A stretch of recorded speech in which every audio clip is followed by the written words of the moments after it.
Hello guys, Busti TV, legit Trisbacker guys, never mag-unfollow. For today's video, andito na naman tayo sa ating mission guys. Mamimigay tayo ng GCash sa mga nakakahula kung saan tayo narito guys. Tapos na tayo sa mga pasyalan, andito na naman tayo sa bundok. Ayan, puro mga kahoy yan guys. Yung mga nagko-comment sa akin guys, may mga mali kasi doon sa kino-comment nyo na lugar. Dapat guys, panoorin nyo yung videos ko. Kasi kung ano yung papahula ko sa inyo guys, sasabihin ko dito sa videos ko.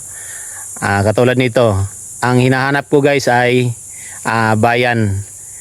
Hindi yung pangalan ng lugar dito, kundi yung bayan guys. Kasi nung mga nakaraang upload natin guys, may nagko-comment kasi doon, sabi nila yung hula nila bayan. Hindi naman yun ang pinapahulaan ko guys eh.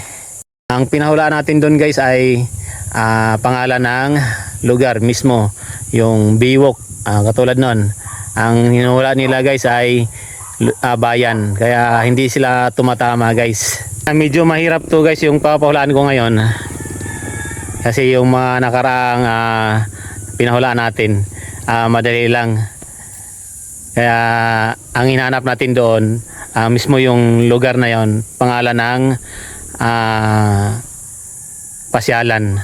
Ito guys, mahirap to guys kasi bundok to eh. Ang hanapin ko dito guys ay bayan. Bundok na to guys, oh. Rough road na yan, oh. Malayo na sa Kabiasnan. Kaya isipin nyo guys na kung anong bayan to. Comment lang kayo dyan guys, wala namang bayad nyo mag-comment dyan. May clue ko sa inyo guys, kukunti lang dito yung mga tao pang nakatira. Kaya nasa province to, nasa bundok. Kaya mag-isip na kayo kung anong bayan to guys. I-comment nyo sa comment section guys. Pag tumama yan, replyan ko yan guys. Thank you for watching guys. Please like and share. Bye bye.